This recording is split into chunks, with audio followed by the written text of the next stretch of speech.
నమస్కారం. నా TV news వార్తలకు స్వాగతం. ముందుగా వార్తల్లోని ముఖ్యాంశాలు. కుక్కట్పల్లి అభివృద్ధికి నిధులు కేటాయిస్తామన్న సీఎం రేవంత్. అభివృద్ధికి అవసరమైతే అప్పు తీసుకుంటామన్న రేవంత్. వంతెనలు, నాలాలు నిర్మాణానికి నిధులు కేటాయిస్తామన్న సీఎం. కుక్కట్పల్లి ప్రాంత అభివృద్ధికి ప్రభుత్వం కట్టుబడి ఉందని వ్యాఖ్య. గత ప్రభుత్వ అప్పులపై మంత్రి పార్థసారథి విమర్శలు. వైఎస్ఆర్సీపీ అప్పులతో రాష్ట్రానికి నష్టం ఉన్న మంత్రి. సంక్షేమం, అభివృద్ధి రెండింటిపై ప్రభుత్వం దృష్టి పెట్టిందన్న మంత్రి. ఆర్థిక క్రమశిక్షణతో రాష్ట్ర అభివృద్ధి సాధ్యమన్న పార్థసారథి. 6 గ్యారంటీల అమలుకు ప్రైవేట్ మెంబర్ బిల్ తీసుకొస్తామన్న కేటీఆర్. మహిళలకు 2500 హామీ అమలుపై కేటీఆర్ డిమాండ్. పెన్షన్లు పెంచాలని అసెంబ్లీలో బిల్ ప్రవేశపెడతామన్న కేటీఆర్. ఎన్నికల హామీలు అమలు చేయాలని ప్రభుత్వానికి హెచ్చరిక. ఆత్మకూరులో మంత్రి ఆనం విస్తృత పర్యటన. రైతులకు డిజిటల్ పాస్ పుస్తకాల పంపిణీ. గ్రామీణాభివృద్ధి పనులకు శ్రీకారం. మీ భూమి మీ హక్కు కార్యక్రమంలో పాల్గొన్న మంత్రి.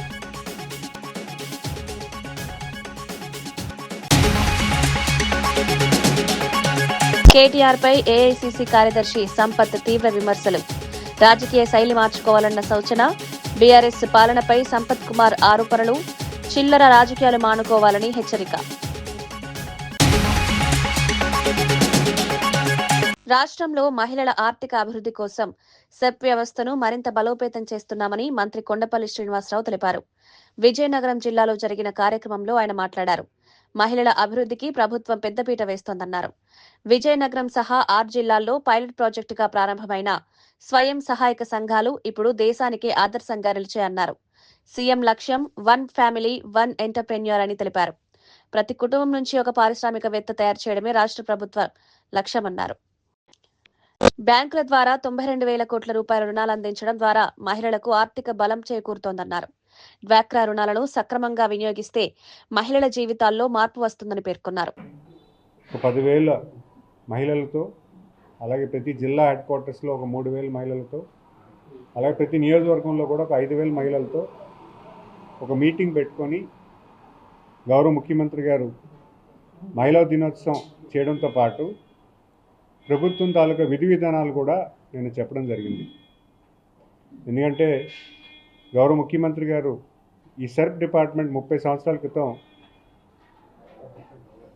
ఒక ఇనిషియేటివ్ తీసుకుంటే దేశం అంతా కూడా డ్వాక్రా సంఘాల కింద ఏర్పాటు చేయాలి, దానికి కార్యరూపం చేయాలి అనే దాని మీద దేశంలో ఒక మోడల్ తీసుకొస్తే ప్రధానంగా ఇప్పటి ముఖ్యమంత్రి గారు శ్రీ నారా చంద్రబాబు నాయుడు గారు దీని కార్యాచరణ చేయడం కోసం అప్పుడు ఎస్హెచ్జి మూమెంట్ అంటే ఒక 6 జిల్లాల్లో ఒక పైలట్ ప్రాజెక్ట్ కింద తీసుకొని ఈ 6 జిల్లాల్లో కూడా డ్వాక్రా సంఘాలు తాలూకు విధి విధానాలు ఏ రకంగా 10 మంది మహిళలు కలిసి ఏ రకంగా వాళ్ళు కలిసి పనిచేసి పేదరిక నిర్మూలన కోసం ఏ రకంగా కార్యాచరణ చేయాలో అటు ఆర్థికంగా కానీ ఆరోగ్యపరమైనటువంటి కానీ లేదా ఒక మంచి ఈకోసిస్టమ్ గ్రామాల్లో కలిగించేదానికి అప్పుడు ఒక 6 జిల్లాల్లో పైలట్ చేసి సక్సెస్ చేసి ఈరోజు 30 సంవత్సరాల తర్వాత చూసుకుంటే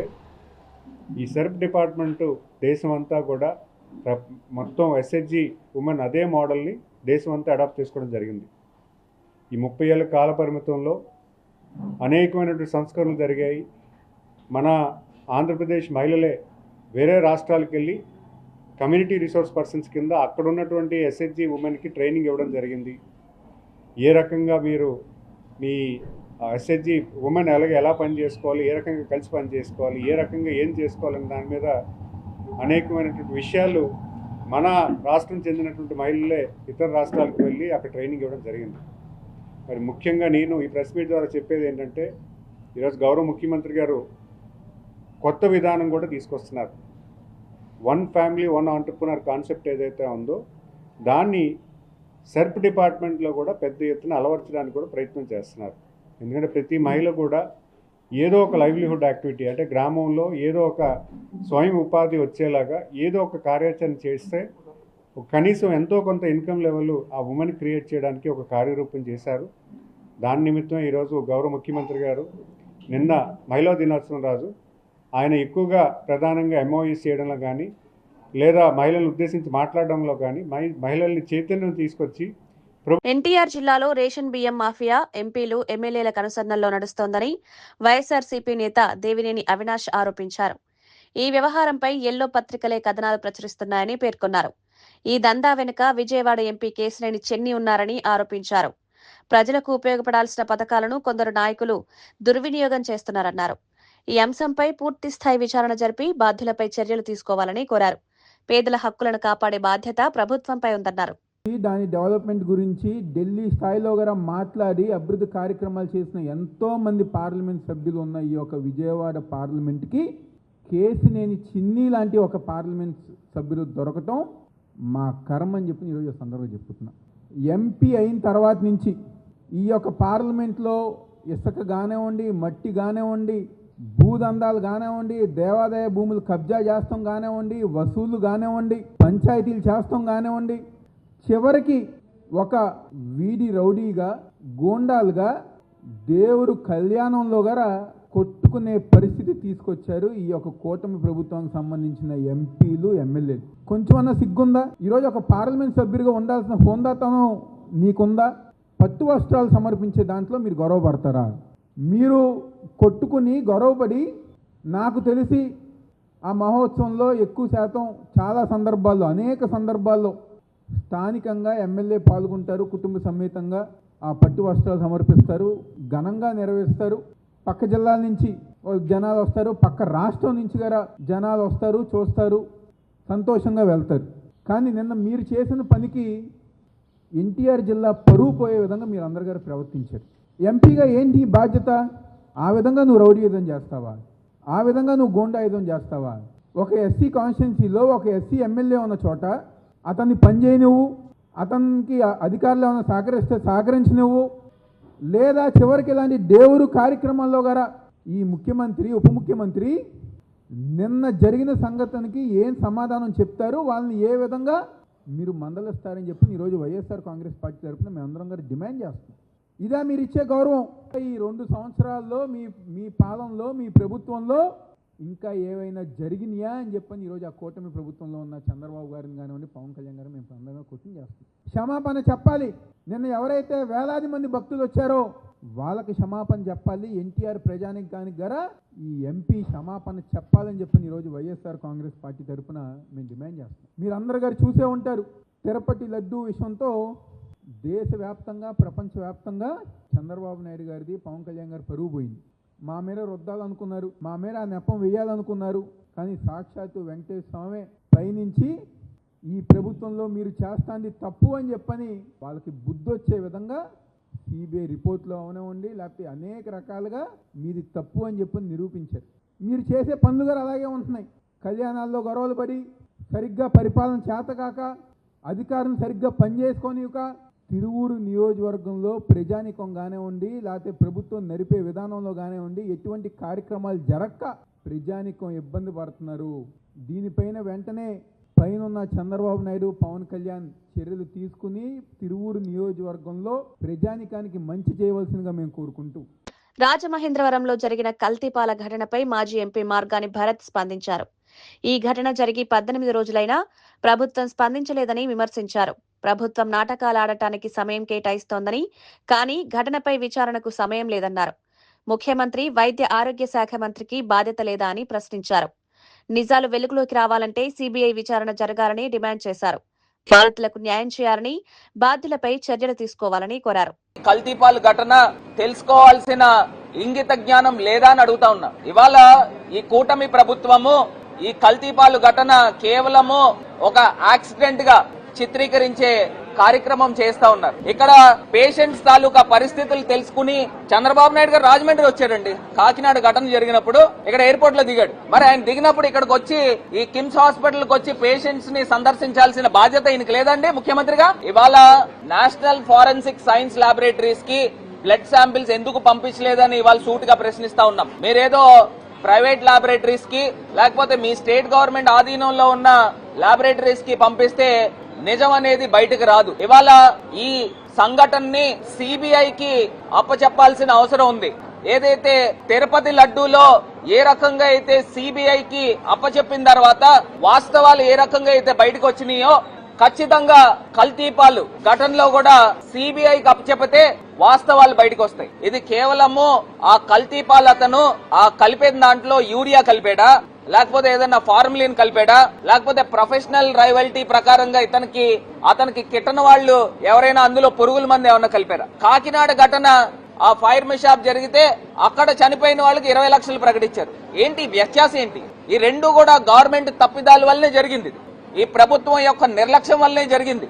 నిజంగా ఎప్పటికప్పుడు ఈ అన్ఆర్గనైజ్ సెక్టర్ ని ఆర్గనైజ్ చేసి ఎప్పటికప్పుడు మానిటర్ చేసి మిల్క్ అనలైజర్స్ ద్వారా దీన్ని గవర్నమెంట్ బాధ్యత తీసుకుని ఉండుంటే ఈ ఘటన జరిగి ఉండేది కాదు కదా. 2023లో మిల్క్ ప్రొక్యూర్మెంట్ యాక్ట్ అని జగన్మోహన్ రెడ్డి గారు అప్పుడు ఒక చట్టం తీసుకుని వచ్చారు. ఆ చట్టం ఇది చెప్తా ఉంది, ఎప్పటికప్పుడు కంటిన్యూస్ మానిటరింగ్ జరగాలి, మిల్క్ అనలైజర్స్ తో దీన్ని అనలైజ్ చేయాలని. నిజంగా గవర్నమెంట్ తలుచుకుంటే చేయలేరనండి ఇవన్నీను. చంటి పిల్లలు 6 మాసాలు సంవత్సరం వయసు ఉన్నవాళ్ళు, ఆ పిల్లలు 18 రోజుల నుంచి మృత్యువుతో పోరాటం చేస్తా ఉన్నారు. ఎంత అన్యాయం అండి. నేను ఇదే కూటమి పెద్దలను అడుగుతా ఉన్నా, మీ ఇంట్లోనే మీ కుటుంబ సభ్యుల్లోనే చిన్నారులకి ఈ రకంగా జరిగితే మీరు ఈ తరహాలో ప్రవర్తిస్తారా అని అడుగుతా ఉన్నా. ఇది ఒక బయటికి రాకూడదు అని చెప్పి రోజుకు ఒక డెత్ చూపిస్తా ఉన్నారు. అంటే ఒక్కసారి నిజంగా మాకు అనుమానాలు ఉన్నాయి. ఆ పేషెంట్స్ తాలూకా ఎవరైతే వెంటిలేటర్స్ మీద ఉన్నారో వాళ్ళు రోజుకొకళ్ళని డెడ్ బాడీస్ తీసుకొచ్చి కుటుంబ సభ్యుల చేతుల్లో పెడతా ఉన్నారు. ఒక హై డ్రామా ఈ ప్రభుత్వం ఆడుతా ఉంది. దీంట్లో వాస్తవాలు బయటికి రావాల్సిన అవసరము ఈ ప్రభుత్వము పైన ఉంది. దీన్ని ఏదో కన్సీల్ చేసి దీన్ని ఒక యాక్సిడెంట్ కింద చిత్రీకరించే కార్యక్రమము ఈ ప్రభుత్వం చేస్తున్నారనేది క్లియర్ గా అర్థమవుతా ఉంది. ఎంత అన్యాయం చూడండి. ఈ ప్రభుత్వం వచ్చిన తర్వాత మొత్తం అన్ని కూడా కల్తీనే.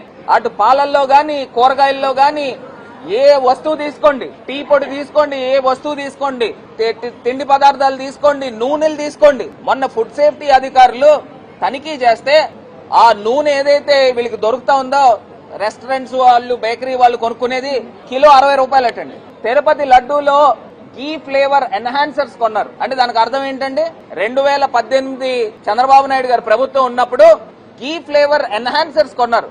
మీరు నిజంగా స్వచ్ఛమైన నెయ్యి వాడితే ఫ్లేవర్ ఎన్హాన్సర్స్ అనేది ఆర్టిఫిషియల్ లిక్విడ్స్ ఎందుకు కొనాలి అని అడుగుతా ఉన్నా.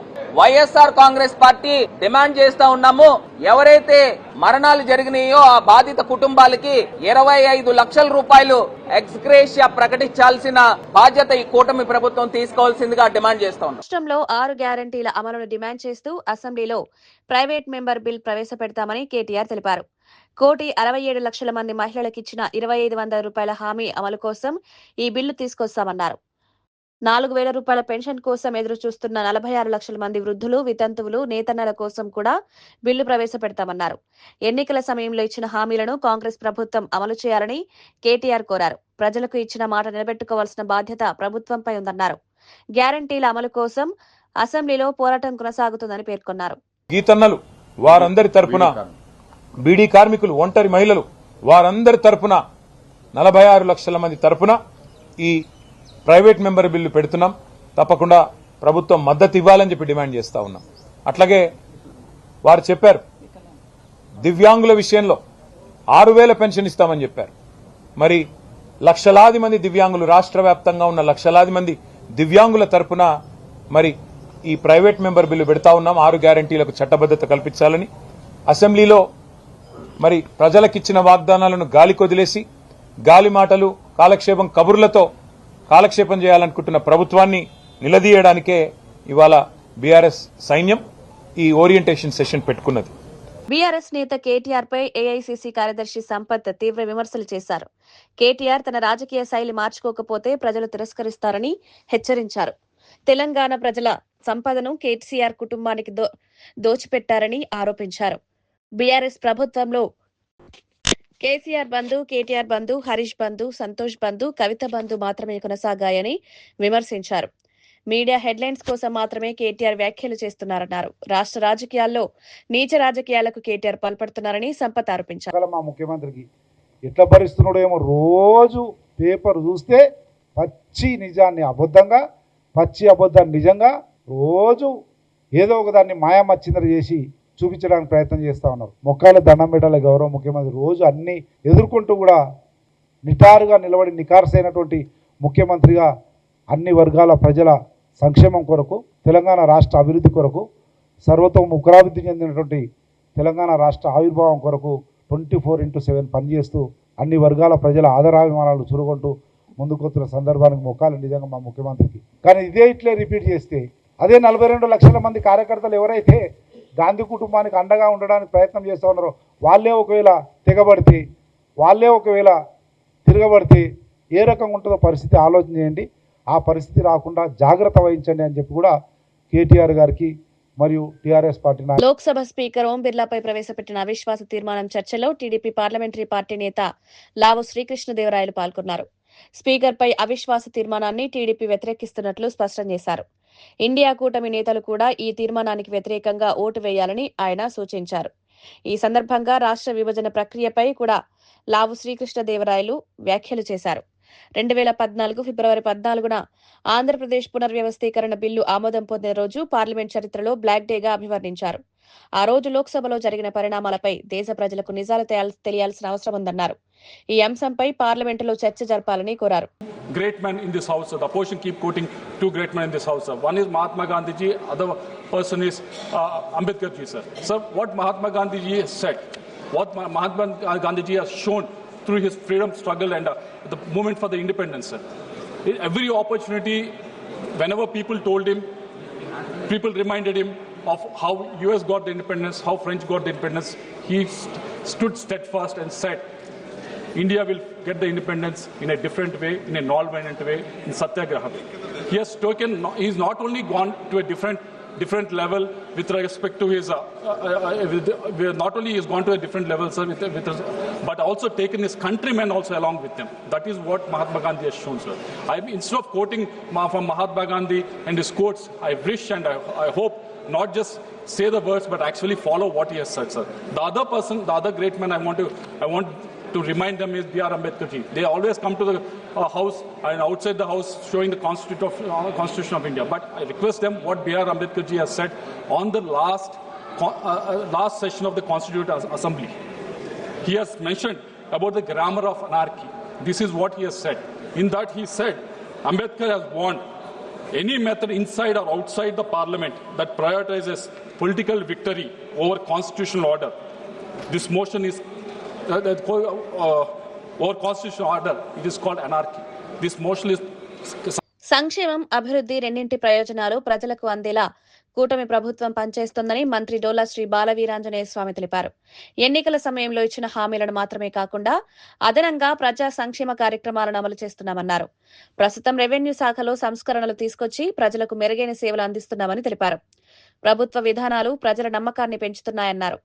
ప్రజల అవసరాలను దృష్టిలో పెట్టుకుని కార్యక్రమాలు చేపడుతున్నామని పేర్కొన్నారు. మాజీ మంత్రి గారు సభలో కూడా చెప్పారు, వాళ్ళ బొమ్మలు పెట్టుకునే ఉద్దేశంతో హేళనగా వాళ్ళ జగన్మోహన్ రెడ్డి గురించి కూడా మాట్లాడినటువంటి చరిత్ర మీకు తర్వాత ఎవరో పెట్టని అదే ఉద్దేశంతో పట్టాదారు పాస్ పుస్తకాల మీద కావచ్చు, హద్దురాల మీద కావచ్చు, వాళ్ళ బొమ్మలు పేర్లు పెట్టుకునే చరిత్ర. ఈరోజు చూసాం, వాళ్ళ బొమ్మలు ఉన్నాయి కానీ వాళ్ళు లేరు. అందుకే మా ముఖ్యమంత్రి గారు ఆస్తి మీద పట్టాదారు రాజముద్రతో కూడినటువంటి పాస్ పుస్తకాలు ఇవ్వాలని చెప్పి ముందుకెళ్తున్నారు. హైదరాబాద్ లో విద్యుత్ ఆర్టిసన్ కార్మికులు శాశ్వత ఉద్యోగాల కోసం నిరసన చేపట్టారు. విద్యుత్ ఆర్టిసన్ ఉద్యోగుల జేఏసీ ఆధ్వర్యంలో సైఫాబాద్ లోని ఎస్పీడీసీఎల్ కార్పొరేట్ కార్యాలయం ఎదుట ధర్నా నిర్వహించారు. తమ విద్యార్హతల ఆధారంగా శాశ్వత ఉద్యోగాలు ఇవ్వాలని డిమాండ్ చేశారు. ఏపీ ఎస్ఈబీ సర్వీస్ రూల్స్ అమలు చేయాలని కోరారు. పెద్ద సంఖ్యలో కార్మికులు పాల్గొనడంతో ట్రాఫిక్ సమస్యలు తలెత్తాయి. పరిస్థితిని అదుపులో ఉంచేందుకు పోలీసులు సచివాలయం నుండి మింట్ కాంపౌండ్ వరకు రోడ్డును మూసివేశారు. నిరసనలో పాల్గొన్న కార్మికులు తమ సమస్యలను పరిష్కరించాలని ప్రభుత్వాన్ని డిమాండ్ చేశారు. అందరినీ కూడా విద్యా అర్హతలను బట్టి పర్మనెంట్ చేయాలని ఈ తెలంగాణ ఏర్పడ్డప్పుడే మేము డిమాండ్ చేసినాం. విద్యుత్ సంస్థలో ఉన్నటువంటి కార్మికులందరికీ ఒకే సంస్థ, ఒకే సర్వీస్ రూల్స్ ను అమలు చేయాల్సిన బాధ్యత ఉందని ఈ సందర్భంగా తెలియజేస్తా ఉన్నాం. దాదాపు 30 సంవత్సరాల నుంచి ఈ సంస్థను నమ్ముకొని దాదాపు 30,000 మంది పనిచేస్తారు. బ్రిటిష్ కాలం నాటి సర్వీస్ రూల్స్ ఇందులో చేర్చడము, 1947 సర్వీస్ రూల్స్ చేర్చడము మరి అవి అగమ్య గోచరంగా ఈ ఆర్టిజన్లకు అవి మరణఘోషగా మారినాయి. అందుకే మేము ఏమంటున్నామంటే ఈ జేఏసీ పక్షాన ఖచ్చితంగా ఈ 20,000 మందికి స్టాండింగ్ ఆర్డర్స్ రద్దు చేసి మరి ఏవైతే existing service rules APSCB service rules ఉన్నాయో ఆ రూల్స్ మాత్రం ఖచ్చితంగా అమలు చేయాల్సిందే. వీటిని అమలు చేయని పక్షాన మేము ఖచ్చితంగా రాబోయే కాలంలో సమ్మెకైనా సిద్ధమని మేము హెచ్చరిస్తా ఉన్నాం. కూకట్పల్లి ప్రాంత అభివృద్ధికి అవసరమైన నిధులు కేటాయిస్తామని సీఎం రేవంత్ రెడ్డి తెలిపారు. రాజకీయ క్లిష్ట పరిస్థితుల్లో మల్కాజ్గిరి ప్రజలు తనను ఎంపీగా గెలిపించి ఢిల్లీకి పంపారని గుర్తు చేసుకున్నారు. కూకట్పల్లి నియోజకవర్గం తనకు ఎంతో ప్రత్యేకమని పేర్కొన్నారు. అప్పట్లో ఈ ప్రాంతానికి పెద్దగా చేయలేకపోయినా ఇప్పుడు సీఎంగా ఉన్నందున అభివృద్ధికి ప్రాధాన్యత ఇస్తారన్నారు. వంతెనలు, చెరువులు, నాలాలు, భూగర్భ మురుగునీటి వ్యవస్థ నిర్మాణానికి అవసరమైన నిధులు కేటాయిస్తారని తెలిపారు. అవసరమైతే అప్పు చేసైనా అభివృద్ధి పనులు చేపడతామని స్పష్టం చేశారు. కూకట్పల్లి ప్రాంతాన్ని మరింత అభివృద్ధి చేసే దిశగా ప్రభుత్వం చర్యలు తీసుకుంటుందని సీఎం రేవంత్ రెడ్డి పేర్కొన్నారు. అలా తాకట్టు పెట్టైన నిధులు తెచ్చిచ్చే బాధ్యత నాది ఈ ప్రాంతానికి. ఎందుకంటే మీరందరు కష్టకాలంలో నేను ఇక్కడికి వచ్చినప్పుడు నన్ను ఎంపీగా గెలిపించి ఢిల్లీకి పంపించారు. నాకు ఆ కృతజ్ఞత ఎప్పటికి ఉంటుంది. కష్టంలో ఉన్నప్పుడు నన్ను నిలబెట్టిండ్రు. రాజకీయంగా నేను ఇబ్బందిని ఎదుర్కొంటున్నప్పుడు నన్ను మీరందరూ అండగా నిలబడి నన్ను నిలబెట్టిండ్రు. నన్ను నిలబెట్టిన మీకు సేవ చేసే అవకాశం ఈరోజు నాకు దక్కింది. కాబట్టి ఈ ప్రాంతానికి రాజకీయాలకు అతీతంగా నేను అభివృద్ధి కార్యక్రమాలు చేస్తా. మంచి అధికారులను నియమించిన బాగా పని చేయించుకోండి. ఏం కావాలన్నా నన్ను అడగండి. వార్తలు ముగించే ముందు ముఖ్యాంశాలు మరోసారి. కుక్కట్పల్లి అభివృద్ధికి నిధులు కేటాయిస్తామన్న సీఎం రేవంత్. అభివృద్ధికి అవసరమైతే అప్పు తీసుకుంటామన్న రేవంత్. వంతెనలు, నాలాలు నిర్మాణానికి నిధులు కేటాయిస్తామన్న సీఎం. కుక్కట్పల్లి ప్రాంత అభివృద్ధికి ప్రభుత్వం కట్టుబడి ఉందని వ్యాఖ్య. గత ప్రభుత్వ అప్పులపై మంత్రి పార్థసారథి విమర్శలు. వైఎస్ఆర్సీపీ అప్పులతో రాష్ట్రానికి నష్టం ఉన్న మంత్రి. సంక్షేమం, అభివృద్ధి రెండింటిపై ప్రభుత్వం దృష్టి పెట్టిందన్న మంత్రి. ఆర్థిక క్రమశిక్షణతో రాష్ట్ర అభివృద్ధి సాధ్యమన్న పార్థసారథి. 6 గ్యారంటీల అమలుకు ప్రైవేట్ మెంబర్ బిల్ తీసుకొస్తామన్న కేటీఆర్. మహిళలకు 2,500 హామీ అమలుపై కేటీఆర్ డిమాండ్. పెన్షన్లు పెంచాలని అసెంబ్లీలో బిల్ ప్రవేశపెడతామన్న కేటీఆర్. ఎన్నికల హామీలు అమలు చేయాలని ప్రభుత్వానికి హెచ్చరిక. ఆత్మకూరులో మంత్రి ఆనం విస్తృత పర్యటన. రైతులకు డిజిటల్ పాస్ పుస్తకాల పంపిణీ. గ్రామీణాభివృద్ధి పనులకు శ్రీకారం. మీ భూమి మీ హక్కు కార్యక్రమంలో పాల్గొన్న మంత్రి.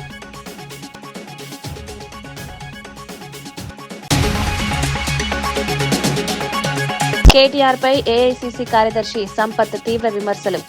రాజకీయ శైలి మార్చుకోవాలన్న సూచన. బీఆర్ఎస్ పాలనపై సంపత్ కుమార్ ఆరోపణలు. చిల్లర రాజకీయాలు మానుకోవాలని హెచ్చరిక.